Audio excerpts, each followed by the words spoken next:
एक व्यक्ति के दो बेटियां थी, ध्यान से सुनना, बहुत अच्छी कथा है, परोपकार की कथा है, ध्यान से सुनना। एक बेटी थोड़ी आलसी थी, कड़क थी, क्रोधी थी, और दूसरी बेटी सॉफ्ट थी, बड़ी आसान थी, घर के काम करती थी। एक भाई था, वो जो एक बेटी थी ना सॉफ्ट वाली, वो बहुत दयालु थी, माँ के साथ काम में हाथ बटाती थी। इतना ही नहीं करती थी, वो भगवान शिव की बहुत पूजा करती थी, बहुत शिव की पूजा करती। दोनों बेटियां विवाह के योग्य हुई। उनकी पत्नी ने, मतलब उनकी बेटियों की मां ने अपने पति से कहा कि दोनों बेटी विवाह के योग्य हो गई हैं, एक काम करो, इनका विवाह कर दो। बोले हाँ करना चाहिए दोनों के विवाह के योग्य, पर इनको कैसा कैसा वर चाहिए। बोले सुनो, ये जो छोटी बेटी है ना, ये बहुत आलसी है, इसका घर, अच्छे घर में विवाह करना, ये कोई काम नहीं करती, तो इसे ऐसा संपन्न घर देना जहां ये आराम से कुछ काम कर सके, इसके सर्वेंट सेवक वगैरह काम करें, इससे तो काम करना ही नहीं। और ये जो बड़ी बेटी है, ये बहुत काम करती है, बड़ी मेहनती है, अपने घर के काम में दक्ष है, तो इसका विवाह कैसे भी घर में कर देना तो अपना घर चला लेगी। एक ही गांव में दो लोग, जो एक बहुत धनवान थे, उसमें छोटी बेटी का विवाह कर दिया, और जो दूसरी थी बड़ी, जो काम करती थी, वो सूक्ष्म साधारण से घर में उसका विवाह कर दिया। और जो छोटी बेटी थी वो थोड़ी थी, घर में चलती थी, वो काम तो कुछ करना ही नहीं, वैसे ही चलता। तो अब बड़ा घर मिल गया, तो वो छोटी उसी गांव में रहती थी, बड़ी वाली बहन, तो उससे उसकी बनती नहीं थी, क्योंकि अब कहाँ एक बड़ा घर, कहाँ एक छोटा घर, अब बड़े और छोटे घर हो जाएं तो मिलाने में बुलाने में बड़ा संकोच होता है। तो एक बार उस छोटी बेटी ने अपने घर में शिव कथा कराई, शिव चर्चा करते ना लोग घर घर में, ऐसे शिव चर्चा करवाई। तो जब शिव चर्चा कराई तो उसने सबको बुलाया गांव में, पर अपनी बहन को नहीं बुलाया। क्यों नहीं बुलाया? क्योंकि वो उतनी संपन्न नहीं थी। तो जब गांव की देवियां जा रही थी शिव चर्चा में, तो उन्होंने पूछा तुम नहीं चल रही हो? बोले कहां? कि तुम्हारी बहन के यहां पर शिव चर्चा है। अच्छा मेरी बहन के यहां शिव चर्चा? बोले हाँ, पर मुझे बुलाया नहीं, बिना बुलाए कैसे जाऊं? अरे कोई भोजन थोड़ी है, भंडारा थोड़ी है, किसी की शादी थोड़ी है, भगवान की कथा है, भगवान की कथा में तो बिना बुलाए भी चलना चाहिए। याद रखें, यहां पर कितने लोग ऐसे होंगे जिन्हें बुलाया नहीं गया, जिन्हें कार्ड नहीं दिए गए, वो बिना बुलाए आए हैं, और सच्चे श्रोता वही हैं। भगवान की कथा जब हो रही हो तो बिना बुलाए भी जाना चाहिए। अगर बुलाता है तो फिर तो 100 काम छोड़ के जाना चाहिए। अगर हमारे शहर में कथा हो रही हो तो बिना बुलाए जाओ, बुलाए तो 1000 काम छोड़ो और जाओ कथा में, तुम्हारे ही कल्याण का रास्ता तो है। तो उन्होंने कहा कि तुम अपने बहन के यहां तो कथा है, चलो।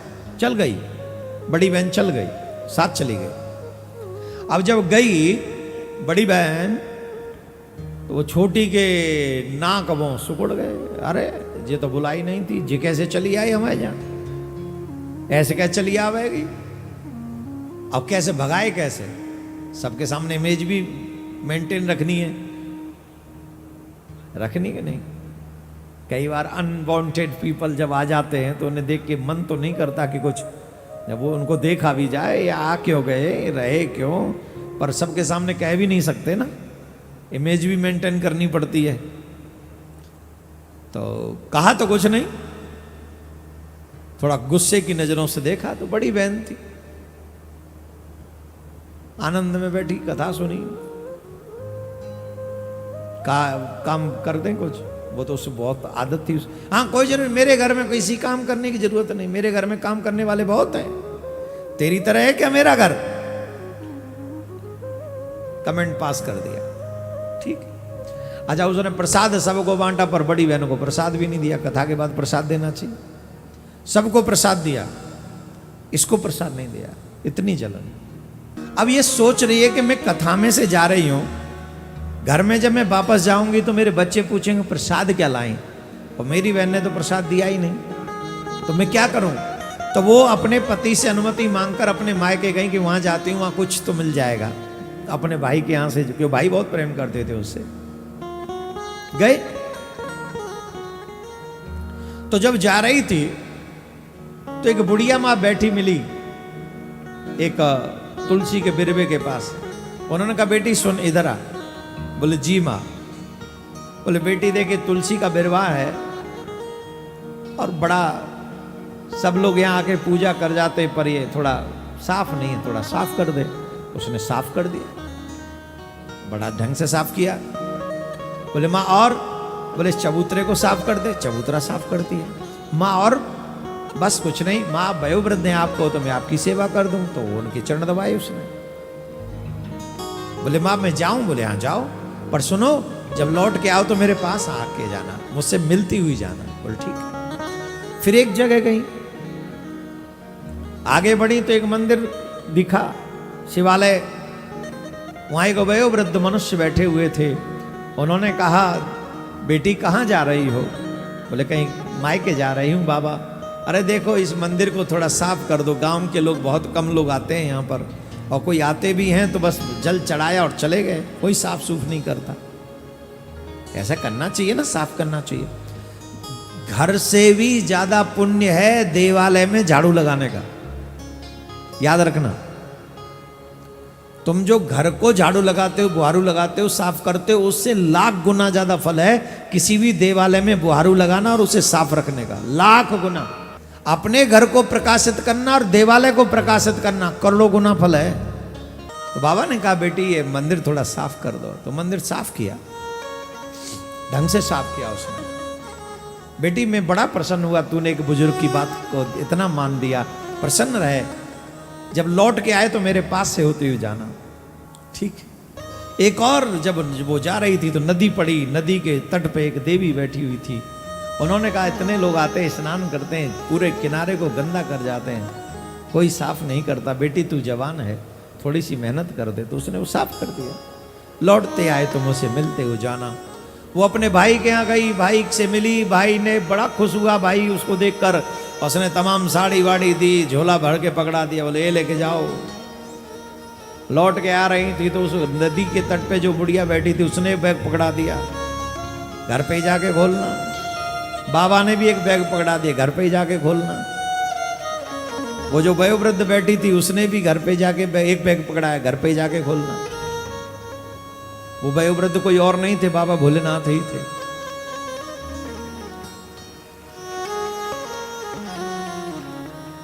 वो जो तुलसी के आगे बैठी कोई और नहीं थी, साक्षात तुलसी माँ थी।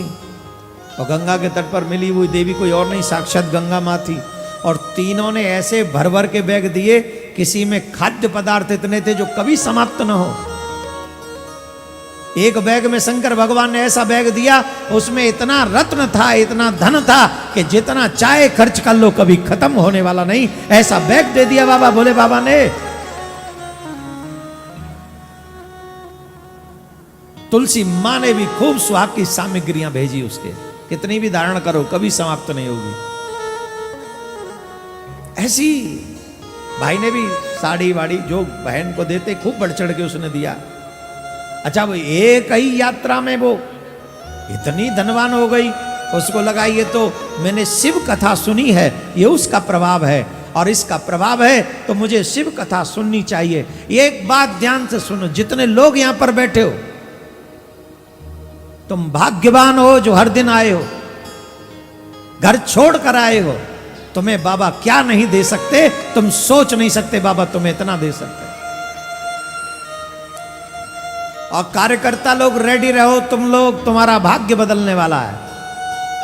जिन लोगों ने यहाँ बुहारू लगाई है, जिन लोगों ने यहाँ झाड़ू लगाई है, जिन लोगों ने जल साफ किया है, जिन लोगों ने मंच साफ किया है, जिन लोगों ने बाबा को सर पे विदा किया है, याद रखना तुम्हारा भाग्य बदलने वाला है। विश्वास से करना, कहीं ऐसा ना हो कि सिर्फ कार्ड के चक्कर में किया हो तो कुछ नहीं मिलेगा। अब भाई सुन लो, जो दिखाने के लिए करते हो उनका क्या होगा, अभी आगे बाकी है। ये तो जो श्रद्धा से करते हैं उनको ये सब मिल गया। नाटक खोरों को अभी क्या होता है, सुनो ध्यान से। अब क्या किया, उस बड़ी बहन ने भी सोचा कि शिव कथा से सब संभव हुआ है, तो मुझे शिव कथा करानी चाहिए। तो उस देवी ने अपने घर में शिव कथा रखी और सबको निमंत्रण दिया, पूरे गांव को निमंत्रण दिया, भंडारा किया, अपनी बहन को भी निमंत्रण दिया। यहां पर एक बात सिद्ध होती है, कौन सी? जो तो को कांटे वो ए बाकू वो तू फूल।